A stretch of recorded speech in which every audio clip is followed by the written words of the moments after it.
Welcome everyone to our latest webinar in our Academic Integrity Urgent and Emerging series at the University of Calgary's Taylor Institute for Teaching and Learning. My name is Sarah Eaton. I'm the Educational Leader in Residence at the Taylor Institute for Academic Integrity, and I'm pleased to be your convener today and to be the host of this webinar. I'm also joined by Helen Pethrick, who's our webinar coordinator and production assistant for these webinars. So you may see her in the chat box and just engage with her if you have any technical questions.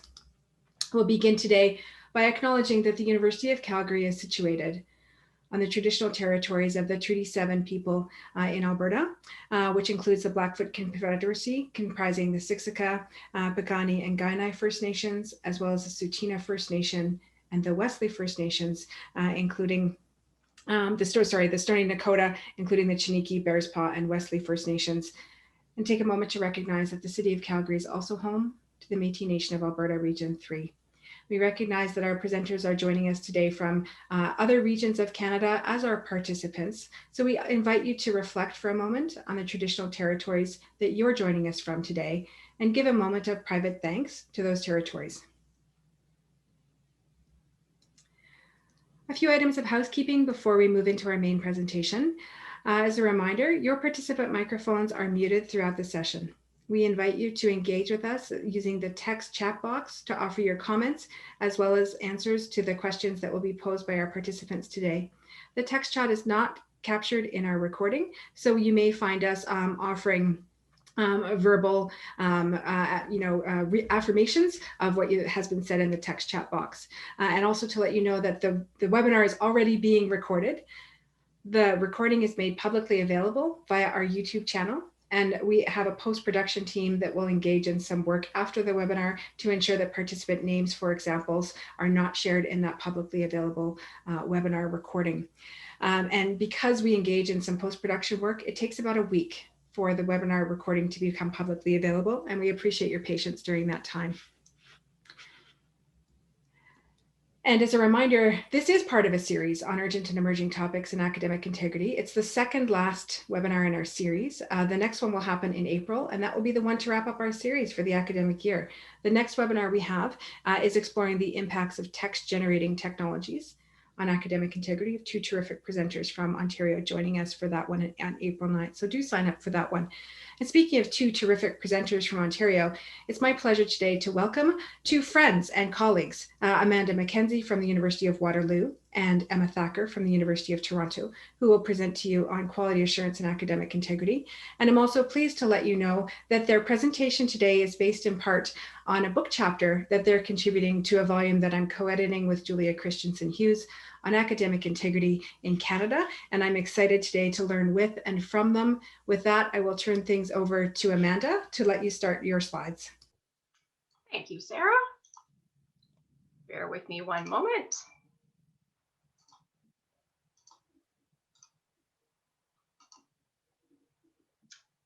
Are you seeing the slides okay?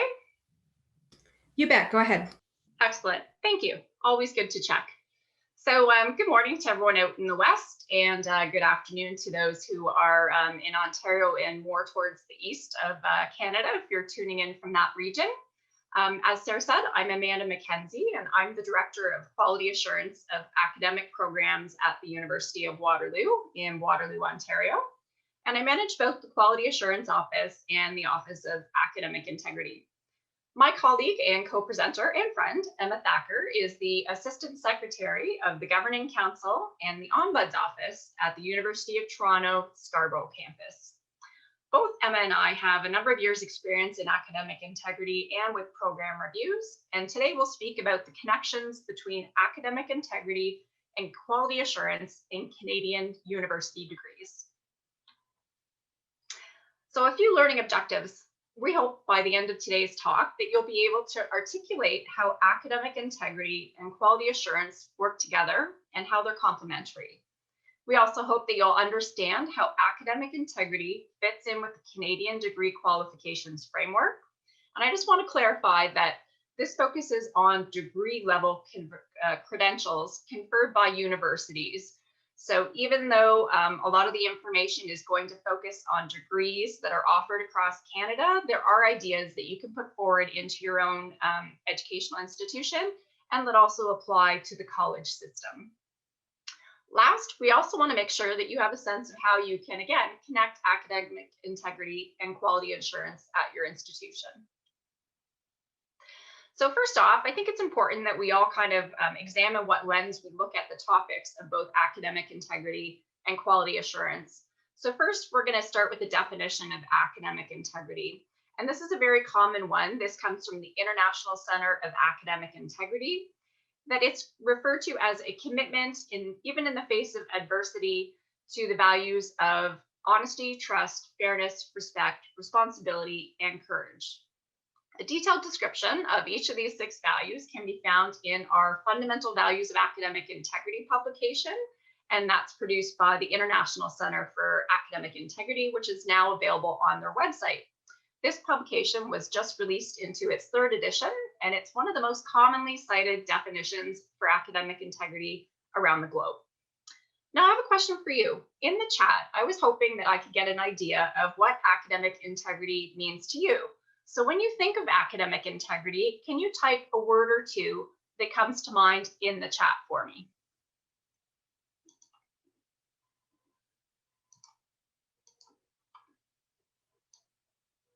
I'm just going to watch the chat and see if anyone has anything to add. Honesty, authenticity. I really like the authenticity piece. I usually also use something similar about being genuine. Ethical, yeah, that totally fits in as well. Learning for learning's sake, thank you. Wise, that's interesting. I think if you follow academic integrity, you're definitely wise. Okay, well, thank you for those. I appreciate that. That just helps me give a little insight into how you see academic integrity, and it's helpful. So obviously there's some commonalities there, so that's good. It seems like we all have a very unifying foundation to build from. And thank you. Yes, responsible. Absolutely. Okay, I think we've covered academic integrity now. Let's move and see what quality assurance looks like. So you might be more familiar with academic integrity and less familiar with quality assurance. So I just want to spend a couple minutes to unpack the term quality assurance. So in a general sense, quality assurance can be defined as a program for systemic monitoring and evaluation of various aspects of a project, a service, or a facility to ensure that standards of quality are being met. I looked at kind of different definitions. I really wanted to try and provide you with a clear definition of what quality assurance was in higher education, which turned out to be quite challenging. So I reviewed a bit of literature, and I found an article by Goff that said essentially she did the same thing, looking at quality assurance definitions in higher education, and she found it very difficult to pinpoint or definition. It usually was more defined by a list of characteristics or standards. So for myself, I really like to keep it simple. And the way I look at quality assurance is basically doing what you say you're going to do in whatever framework you apply that, whether that be industry, education, even in your own personal life. So I'm going to ask you the same question. When you think about quality assurance now in higher education, what terms or things come to mind for you? If you could type it in the chat, that would be great. Consistency and standards, yes. Continuous improvement. Policy, yeah, a lot of the times it's embedded in policy. I really like the accountability piece. That also ties well with the responsibility. Students adhering to institutional learning outcomes, reliability. Yes, you can see that it really does revolve around some maintaining of some standards, monitoring and checking, thoroughness, guarantees, striving to meet a desired level of quality. Absolutely. Okay, institutional effectiveness. That's a good one as well. We want to make sure that we're doing, again, what we say we're doing. Okay, thanks for those inputs. That was really helpful also to get an idea of how you see quality assurance And again, there are a number of commonalities there about accountability, responsibility, and adhering to some level of standards and continuous improvement. All right, so that was a little bit about both of those. And I just want to recap about one. My personal view is when I look at both of these fields, I really can't see them separately. For me, in my mind, they are threaded together. And I really feel that you can't have one without the other. They are both foundational to what we do in higher education and rely on one another, which is what Emma and I are going to talk about today. So let's look at how they're interconnected. So academic misconduct by anyone, an instructor, a researcher, or a student, that puts the credibility of an institution at risk. And this can really damage an institution's reputation and impact their enrollments.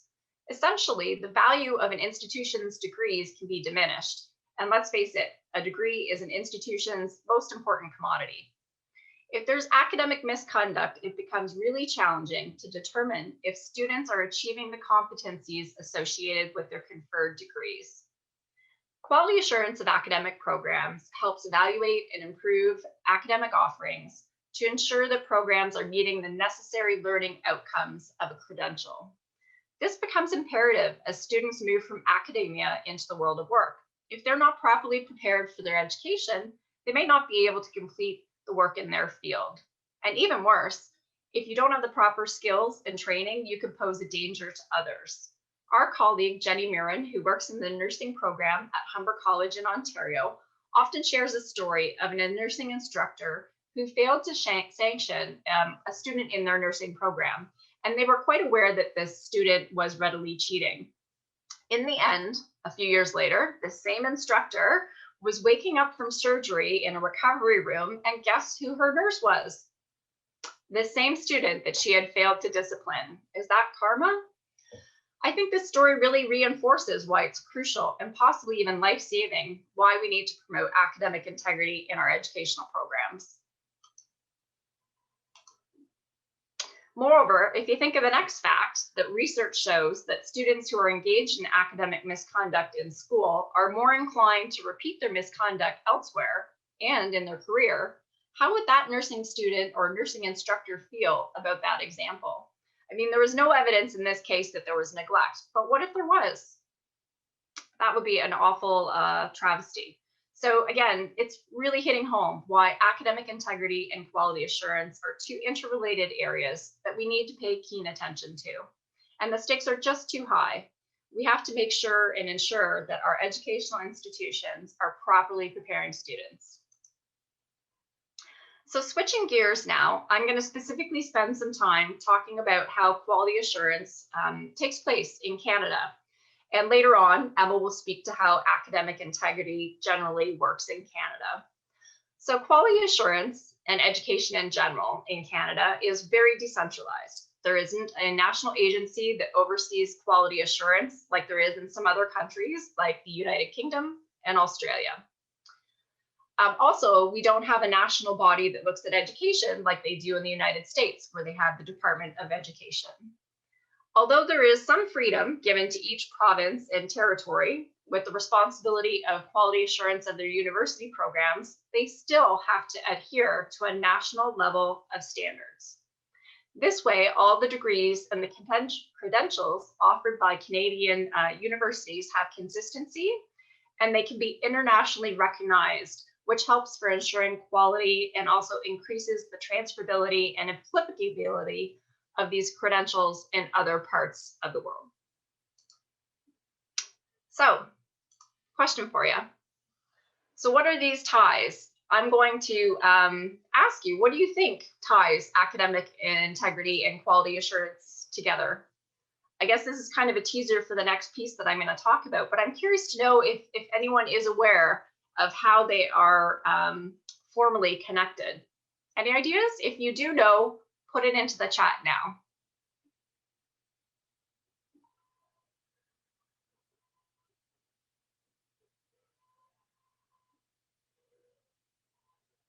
No one's going to take a guess?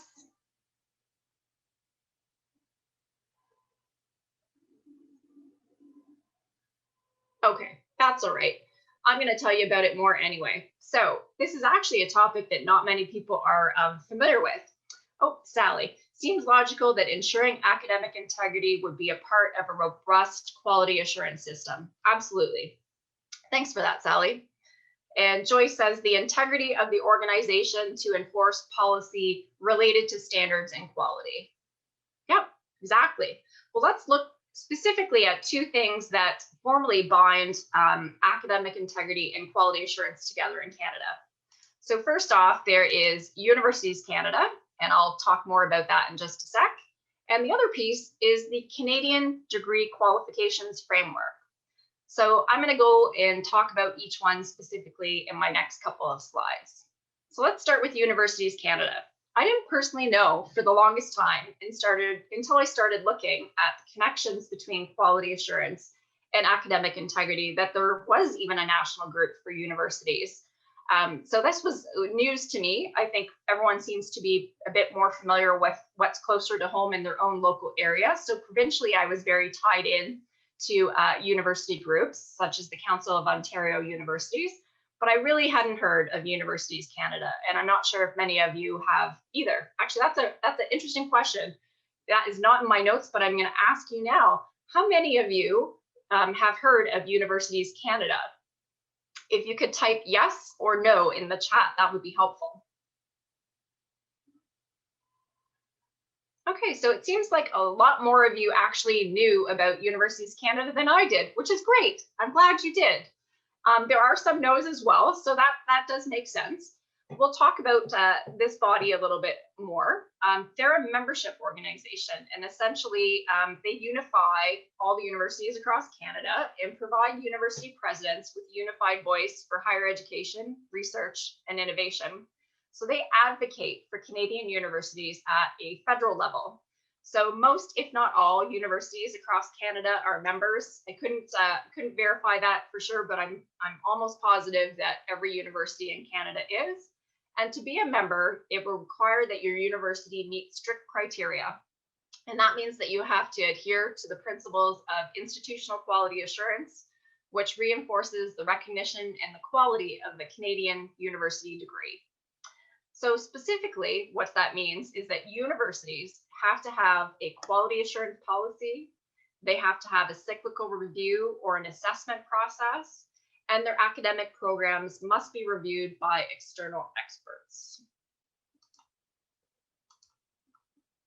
Okay, let's talk about the other formal piece and linkage. So the other interconnection that some people may or may not know about is the Canadian Degree Qualifications Framework. So this framework appears in a ministerial statement that was created by all the ministers of education from every province back in 2007. And this framework forms the standards for our degrees. So these standards are actually built on Bologna descriptors, which come from the UK. So those are degree characteristics that are typically followed in the European Union. Therefore, it means that Canadian degrees should align quite well with those taught and conferred in Europe and beyond. So the categories of these Canadian degree qualification frameworks are in three tiers or streams. So we have a bachelor's, master's, and doctoral degrees. And the details under these standards describe the typical length of each program, the minimum admission requirements for each program, and the qualification standards. So I'm going to show you what the degree, actually the framework looks like a little bit. So this is actually what it looks like in the text. And the arrow just points to where it talks about these being based on the Bologna descriptors that are used across the European Union, as well as 20 other countries associated with the Union. And each degree is broken down by the requirements of the other. So the requirements are cumulative, meaning that if you have a master's degree, you have to have everything that was in a bachelor's degree as well as a master's degree. Similarly, if you have a PhD, that means that you have to have all the skills from a bachelor's degree and a master's degree. So they're cumulative across the board. So let's look at degree level standards. These degree level standards, hopefully you can see them. If maybe someone can just let me know because my slide looks a little blank. I think you can. The degree level standard. We can see 6 items on your slide. Excellent, thank you. These degree level standards are, again, similar to what's used in Europe with the Bologna descriptors, and they cover 6 dimensions. So these are the 6 broad categories that each degree across Canada must incorporate. So that is depth and breadth of knowledge, knowledge of methodologies, application of knowledge, communication skills, awareness of limits of knowledge, and the last one, professional capacity and autonomy. So this is an example of what a degree level standard actually looks like in the document as well. Again, very similar to the last slide that I showed you. The arrow points to the 6 dimensions, and then on the very right-hand side or left-hand side of the screen, sorry, you can see where it says descriptors number 1. That's the first one describing depth of knowledge, depth and breadth of knowledge. And so there would be these 6 categories for each bachelor's, master's, and doctorate degree throughout this document with details about each one. I'm not going to show you each one of those today because particularly we're interested in where academic integrity fits in. So where does academic integrity fit in? It is actually under the professional capacity and autonomy section under the 6th dimension.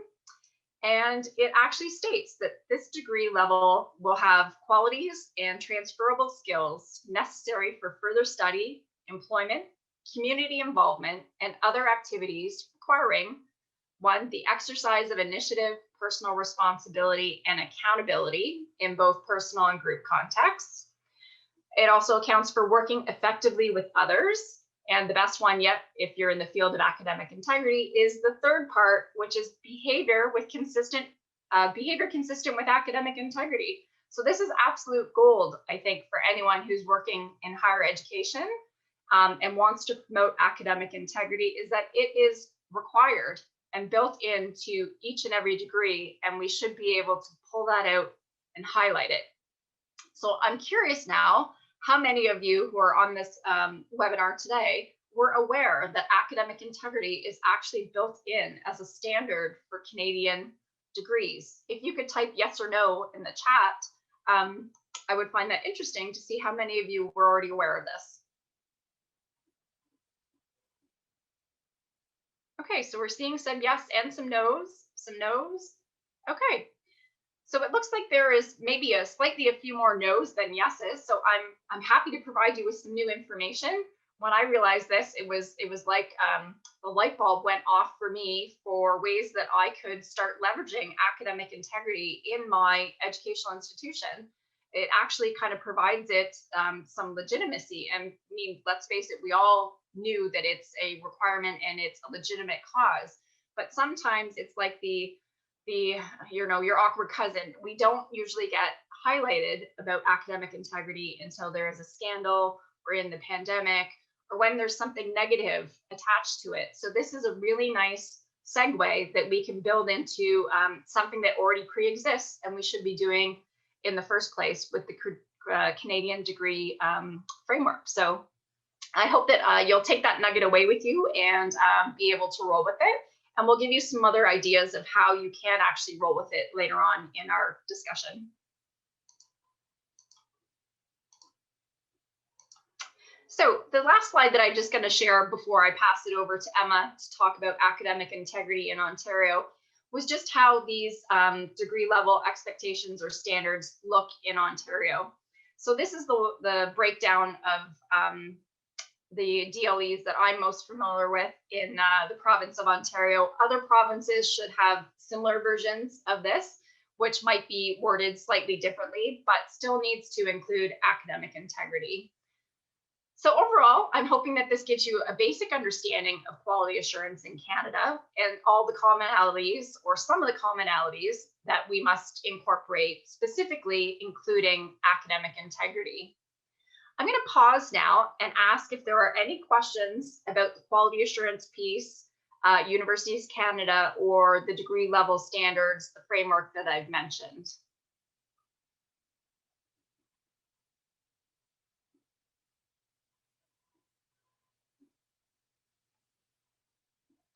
Anything applicable to colleges? I do see that. So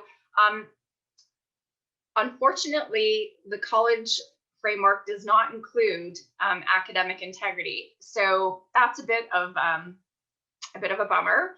I think some of the things that we're going to talk about to highlight academic integrity, you can still do in a college setting. So Emma will get into that in the second half of our presentation today.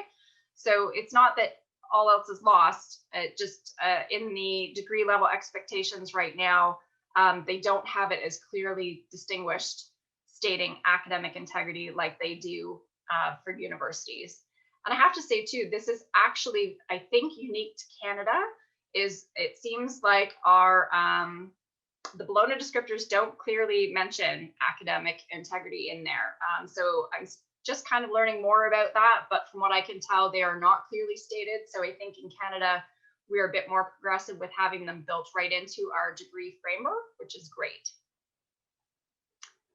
May be relevant to transfer courses. Okay, I'm not exactly sure what that might mean, but degree level standards apply to degrees conferred. Yes, so okay, well that's interesting. So in Ontario, we've had this conversation a few times because degrees offered at colleges are not reviewed by the quality assurance body that reviews university degrees. So the Quality Assurance Council body does not look at degrees that are conferred through the college system. Those are done by a different college body, or well, it's more of a global body, but the college system use it more, and that's PCAB. So it's kind of interesting that they're both offering a degree, but the review process and quality assurance process is not through one body. They are done separately. So I'm not exactly sure if the DLEs are used for college degrees as strictly as they are in the Ontario system. Okay, and people are saying yes, they are. They are applied to. Well, that's good, and they are in BC. Okay. Okay. Well, I really appreciate the information. I'm learning from you just as much as you're learning from me. At this point, I'm going to pass it to Emma, who's going to speak about academic integrity in Canada, and I'm going to move the slides ahead for her. So you'll just bear with us as we move through that. Emma, over to you. Thanks, Amanda. And thank you to everyone that's joined us today. So I'm just going to talk a little bit about academic integrity in Canada, just sort of a bit of chat about the landscape. So there's been a noted increase, a growth of interest in academic integrity in Canada over the last 8 to 10 years or so. And some of the ways that we've seen this growth is through an increase in collaboration and networking. Several provincial academic integrity organizations have formed. I'm a member of the organization in Ontario, and I see some of my ACO colleagues have joined today. And these provincial organizations are now building internal capacity within the province, but we're also working collaboratively on issues and projects. There's also been a burst of research and cross-institutional research, scholarly and practitioner writing, and initiatives to raise awareness and a sharing of information and practices. And all of this growth is very promising and exciting, especially for academic integrity nerds like me. We're starting to see many new academic integrity champions emerge across the country and new connections being forged across and within institutions.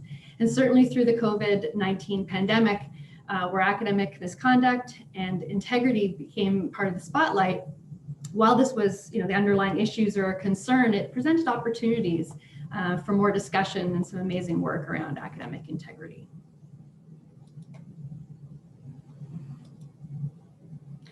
So as Amanda pointed out, Canada has academic integrity embedded into some of our national guiding degree documents. And Canada does not have a national quality assurance body or regulator, which means we don't have one that also promotes academic integrity.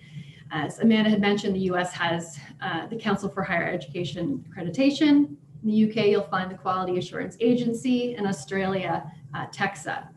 And while there's certainly some benefits to not having a national regulator overseeing our quality assurance processes, we're seeing a great deal of funded research, advocacy, and support for institutions stemming from these organizations in other countries.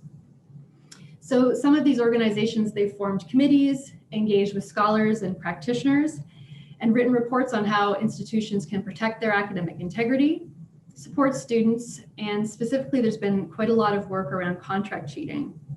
And while we do benefit from some of this work coming out of other countries and other quality assurance oversight organizations, it's not completed with the Canadian post-secondary landscape in mind. Without a national quality assurance agency in Canada, we must leverage our own provincial and our local policies. Although there is an argument made that while national standards are important, ultimately it will be up to local policy and practices to develop our cultures of academic integrity. Okay, so there are several processes at our institutions, both colleges and universities, that can become more engaged with academic integrity. So I'll speak about these today. It includes program review, cyclical review, curriculum mapping, educational development, and I'll talk a little bit about the Centers for Teaching and Learning, and engaging with administration and governance.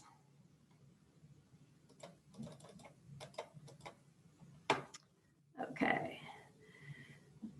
Sorry, just gonna have a sip of water. So in Ontario, institutions, as an example, in Ontario, institutions have some flexibility over the content that's required within their program review self-study. There are certain expectations, but there's opportunity to enhance the template. You can include specific goals. You might see things like including work integrated learning, or you can include academic integrity. So to increase attention to academic integrity through the review process, your template could be enhanced and questions could be added such as, what does your program currently do to enhance academic integrity? What initiatives does your program plan to adopt in order to promote academic integrity? Inclusion of such questions in the self-study means that these questions must be revisited in subsequent cycles, and also that there's a layer of accountability for implementation of any action plans. Some program review activities may include speaking to students as well, or graduates of the program. Students can be engaged candidly to talk about how they navigated academic integrity while they were in the program. They also may be able to provide tips on how to revise assessments and courses where students may have been struggling or may have been tempted to cheat. So I'm wondering how many that are with us today have been involved in program review activities. You just want to add yes or no into the chat box. Let's have a look here. Bit of yes, bit of no. Great. Okay, so those who have responded yes, you've been involved in program review activities. How many of you experienced consideration for academic integrity as part of those processes? Just looking at my chat box. Yes, working on it. Great question, not directly. No, so a bit of a mixed bag, but seeing some yeses, that's great. Sometimes I've heard that the answer was yes, but it wasn't planned. It organically came up through the review process, which is great. But it's nice to also embed that consideration within the process so that it's intentional. Okay.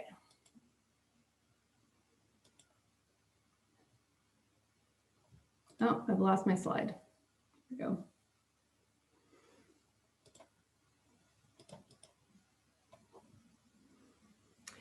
So cyclical program review, each province or territory institution will differ slightly in their process. A program review involves critical thinking about program weaknesses and opportunities and developing action plans. Within this continuous improvement cycle lies some opportunity to highlight academic integrity. The outcomes of cyclical program review can lead to broader institutional initiatives, develop academic integrity champions across the campus, and inform academic integrity policy enhancements as well. What I like about program review and academic integrity is that it creates a space to have that conversation, and it's an opportunity to talk collaboratively about academic integrity. And I like that when you're developing action plans around academic integrity, it's an opportunity to develop new perspectives but also to shift from being reactive or focusing on detection to more of a model that's proactive and educative.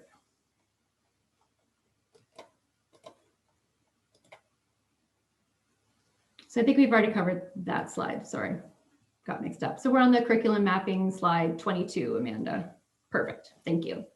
Okay, so curriculum mapping is a common component and it's often required as part of program review. Curriculum mapping is a collaborative process, typically amongst faculty members, and often includes an education developer. Mapping activities typically work toward curricular alignment and refers to the mapping of course learning outcomes with program learning outcomes and degree level expectations, which we talked about earlier. So while I'm not a curriculum mapping expert, I have participated in several curriculum mapping sessions while I worked in the Ontario college sector.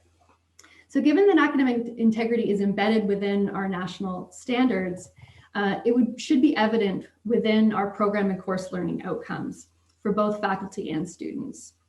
So the mapping process can confirm that the degree level expectation for academic integrity is present through the curriculum, and it ensures that students are being taught and assessed on this content and the related research skills that align with the program across disciplines and years of study. Should your program or credential not include academic integrity as a learning outcome, which is often common in the college sector, for example, certificate programs or diploma programs, they can be added. It's a process, but it can be added formally or informally. And then you can ensure that it's woven across the curriculum. If an education developer is supporting your curriculum mapping activities, there's an opportunity there to be able to discuss the curriculum and courses and to be able to talk about increasing integrity and reducing opportunities for misconduct. Centers for Teaching and Learning often play a role in quality assurance, although we don't often think of them as quality assurance allies. And they often include education developers who support quality assurance and provide faculty development, especially around curricular change and program innovation. Recent research has pointed to a distinct change and shift in Centers for Teaching and Learning in Canada, and that they are now playing a larger role in policy development and strategy related to teaching and learning. So this is exciting because there are potentially opportunities there. As a broad institutional quality assurance mechanism, Centers for Teaching and Learning can include academic integrity focused instruction regarding course and assessment design, the implementation of high impact practices to reduce misconduct across the disciplines and across various modes of delivery. We often think of Centers for Teaching and Learning as providing instruction around Turnitin, things like that, but there's lots of opportunity to broaden the activities coming out of CTLs. Another increasingly critical element regarding the service of education developers is their role in supporting inclusive pedagogies and universal design for learning. Inclusive and accessible learning environments contribute to increased student engagement and more satisfaction with the teaching and learning environment, which research is telling us is a factor to support academic integrity. Education developers are often an untapped academic integrity champion in the landscape of academic integrity. However, COVID-19 certainly provided an opportunity for Centers for Teaching and Learning and education developers to shine their critical role. So big shout out to any education developers that are joined today. So lastly, I wanted to speak about governance. So governance structures are also a required standard in Canada for degree granting institutions.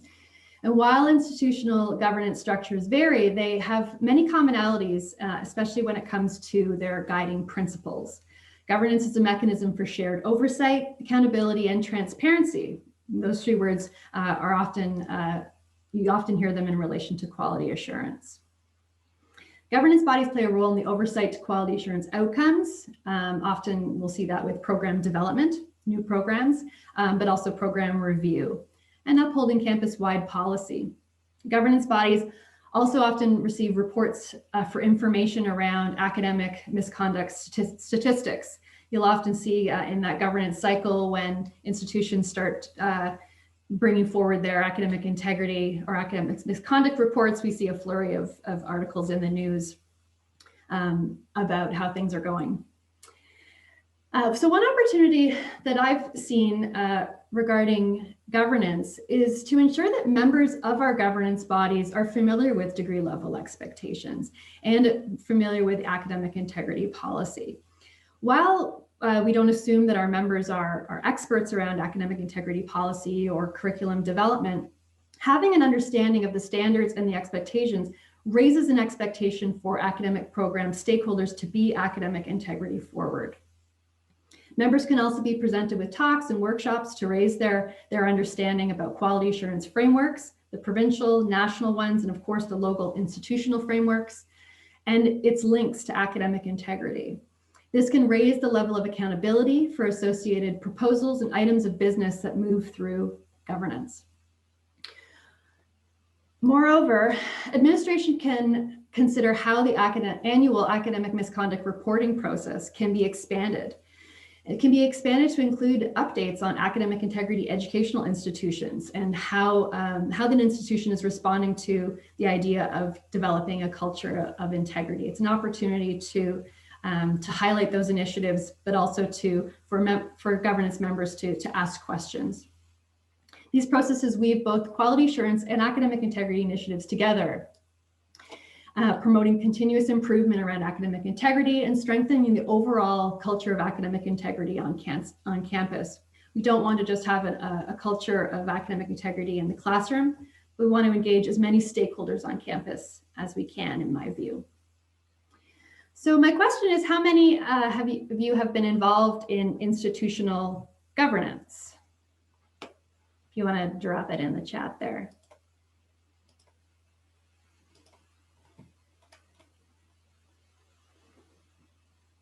Seeing lots of yeses.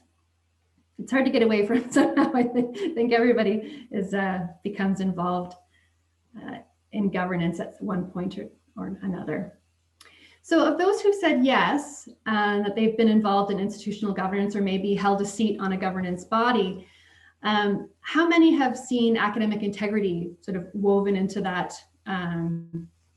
sort of within their role of academic oversight?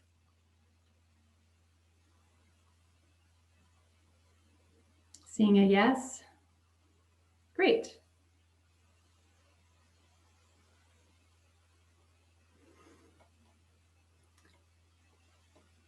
Great. Seeing lots of yes. So yeah, there's definitely opportunity there. You know, as quality assurance and academic integrity both meet in the council chambers to strengthen the relationship there. Okay.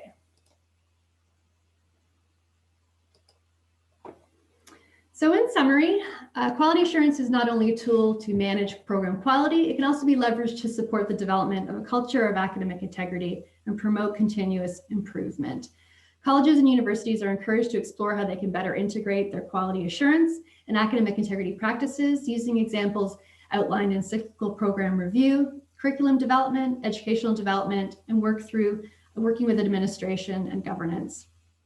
I also want to thank my colleague Amanda for co-presenting with me today for all her hard work on this project.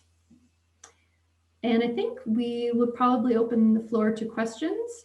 If there are any, please feel free to drop them in the chat.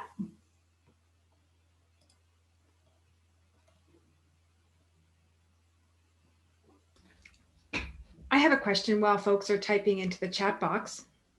I know that you've both been involved in quality assurance in Canadian higher education, universities and colleges for a number of years. And I'm wondering if you could comment on any changes that you've seen over that time and trends you might anticipate going forward. I can speak to that, and actually I'm quite curious because I do notice that someone from the Quality Council at one of the institutions in Ontario is on this call or webinar.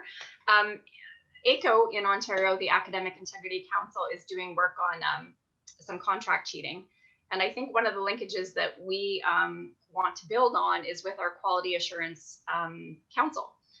So in the future, our intention is to have some initial discussions with the people in the Quality Council to talk about academic integrity being built into the degree level expectations. However, I don't really see that there's a lot of firm assurances that it's really touched on in the learning outcomes. And I think there's much more that could be done in that platform. Also looking at the model of how in other agent or parts of the world with the QAA in the United Kingdom, TESCA in Australia, those quality assurance bodies are right on top of academic integrity issues and really see the linkages and are very active. So I think as far as next steps in future for things, I know in Ontario anyway, I'm hoping to have some initial conversations to see if we can better integrate academic integrity with our Quality Assurance Council. Thanks so much for that. I guess one thing that I would say is I'm seeing is an increase in Canadian research around academic integrity and misconduct. And I think that's really helping to support, sort of from an evidence-based perspective, some of the strategies that we're all struggling with. Is this effective? Is this something where we want to continue to do? There's a lot of research coming out of Australia and the UK. And so it's really important, I think, that we have research regarding the Canadian landscape, the Canadian post-secondary institutions, to support some of our decision making, and also to help leverage, as academic integrity practitioners, we're often sort of encouraging, broader discussion, more strategy, linkages between units and departments to move forward. And it's easier to do those things when you have evidence and research to point to. And so I think that capacity that's building, thanks Sarah Eaton for all of your work, is starting to make a difference. And that's one thing that I'm seeing in Canada. Thank you for the shout out, but I know that there's many of us who are engaging in this work across Canada, and it's a privilege for me to work with both of you. We have another question that's in the chat, and I see someone has their hand up. We're going to be using the text chat for fielding our questions, so feel free to type your questions into the chat box. The question's a very straightforward one from Jessica. Will you share your reference list? You bet. Yeah, so what we can do is we can ask the presenters to share the references with it, and we can send it out to the registrants who are in the session today. So Linda has a question. She's like, what's your view on federal legislation against contract cheating companies? I bet you both have something to say about this. We do. And I think we have slightly different views, actually, although complementary. Do you want to go first, Amanda? No. Okay, so I think generally speaking, it would be helpful to have legislation. And it's definitely something that at the provincial level, the Academic Integrity Council of Ontario Contract Cheating Subcommittee is exploring. And part of that exploration is looking at how this has been implemented in other countries, its effectiveness in other countries. And there is some debate about whether it's helpful. But the counter argument to that is that it's should this legislation come in either federally or provincially, it's a position statement that it's unacceptable, and that even if it's not wildly effective in stopping contract cheating providers and companies from working, that it's important and in and of itself to take that stand against it. The other argument is that we can put a lot of energy into trying to get this legislation through. The UK right now, actually yesterday, tabled some legislation around this. Are those efforts better placed elsewhere to actually just work towards increasing the quality of the teaching and learning environment? The other piece of it is that it can be a tricky dance to try and have legislation that is specific to contract cheating companies. And what's happened in other countries is that legislation is slippery enough that what you'll sometimes see on Twitter is saying like, oh, my grandmother is going to be arrested for helping me write my write my essay.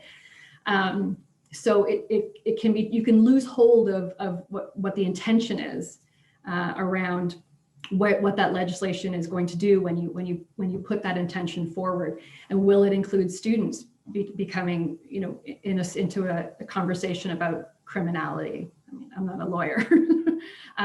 So it's something to really, there's a lot of different viewpoints on it. Hopefully I'm presenting a bit of a balanced argument here. But it's definitely worth consideration, and certainly other countries have moved forward with it, and having those things in place, it's you know, can be baby steps to reducing the impact of contract cheating. Anything to add, Amanda? A couple things. I don't disagree with anything that Emma said. I think definitely the Academic Integrity Council in Ontario is looking at different options and exploring the issue and looking carefully at what's being done in other parts of the world. I think the important piece is that is more of the educational perspective, and I think Emma wouldn't disagree with me, is that I think we would promote putting your efforts into building a culture of integrity rather than the policing function. So legislation is really just one of a many holistic approach of tools that would be used to also target this behavior. One thing to note is that contract cheating is a small percentage of the amount of behavior engaged in academic misconduct.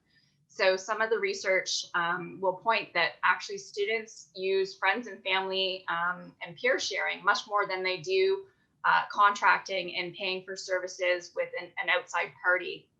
And I think this is what Emma's flagged as something that really needs to be considered in any legislation that is developed. I'm also not sure whether a federal or provincial way of legislation is which one is best. I would think that is probably provincial rather than federal, just because all our educational systems are more controlled under the provincial governments rather than federally.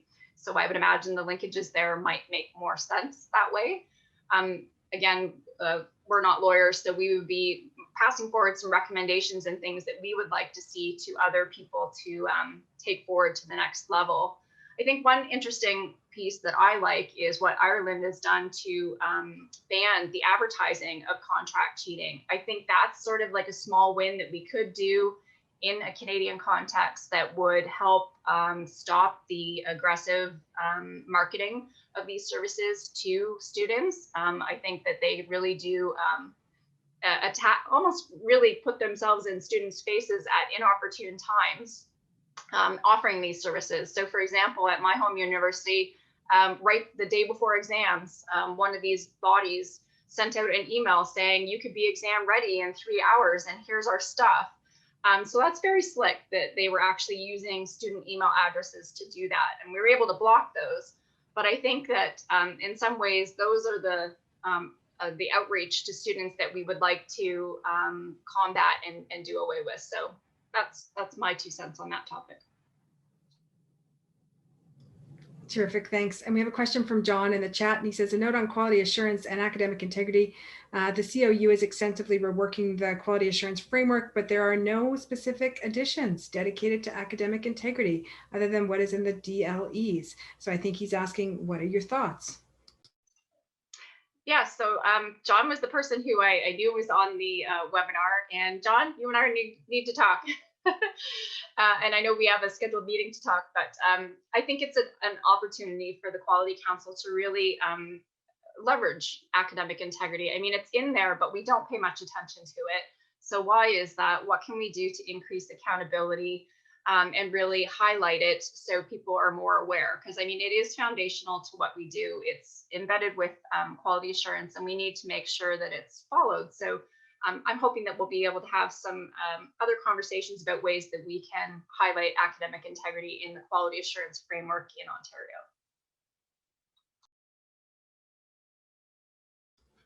Great, thank you for your insights on that. I've just done a last call for questions in the chat box. One question I have for both of you is, I know that you both are involved with the Ontario the Academic Integrity Council of Ontario. And so that you wear these hats both as higher education professionals and as leaders in your communities through this professional network. And I was wondering if you could talk about the intersection of your roles in those ways. And I know, Amanda, you're also involved at an international level through ICAI. I mean, you're more than just, not just, but you're more than employees of a particular institution. It's like you're deeply embedded in our academic integrity community in Canada. You're both in leadership roles through your provinces and beyond. And I think that connections there is fascinating, right? And brings you a level of expertise that adds to your jobs. But I was wondering to get your insights on how those various roles for you intersect with this work. Emma, do you want me to go first, or do you want to go? No, please go ahead. Darn, I can't have a minute to collect my thoughts. Sarah, those are very kind words. Thank you. I'm not sure exactly what I want to respond to that. I know just from working in academic integrity, which is where I started, there was an opportunity for me to step into a quality assurance role at my university. So I started to look at how the two are really, how they intersect. And I was overjoyed when I found that it was in the degree learning expectations or outcomes, because I thought, okay, the two really do go together. So for me, I was able to build it into my role at Waterloo, and I do manage both the Quality Assurance Office and the Office of Academic Integrity, which is fairly unique. I don't know of anyone else who really has that kind of structure in Canada. But I find them very complementary and a great way to leverage the ideas. And a number of the people, such as John, who is on this call, has a foot in both worlds as well, with academic integrity as well as quality assurance. And being able to leverage those connections and further conversations with different people has been really helpful. So for me, it's all about reaching out to those people who have similar interests and building the awareness and keeping the communication going. And I can really see that hopefully with moving academic integrity ahead in quality assurance, we'll be able to have maybe a more unified role across some of the bodies in Canada. So yes, Emma and I do work with ACO, and I do work with the International Center for Academic Integrity, but we still have a lot of unifying to do. So talks like these are great to get the word out there, and we'll just keep building those networks going forward. Emma. Thanks. So I think maybe what I'll highlight is my current role right now, I wear two hats. I work in governance, and I'm also an ombuds officer. And so ombudsing is a fairly new role to me. I've been in it for just a couple of years now, but I've been pleased to see how much my ombuds role still brushes up against academic integrity. And so I've been able to bring that into the ombuds role. And I'm now working with the National Ombuds Association, and I'm hoping to sort of see where academic integrity can flourish in that space as well. I noticed we actually have an ombuds speaking at the upcoming international ICAI conference, so you can see that there's synergies there. And so although I haven't sort of been in the role too long, I think there's opportunities there as well for raising awareness and looking forward to making more connections. Terrific. Thank you so much for that. We don't have any other questions or commentary in the chat. So on behalf of the Taylor Institute and the University of Calgary, let me extend my heartfelt thanks to both of you for sharing your wisdom and expertise today. I learned so much from your presentation and look forward to learning more as you continue to advance this work through your leadership and advocacy. So thank you very much for your time today. And we are pleased to have you. We will be sharing the recording in about a week. Thank you for the opportunity. Thank you.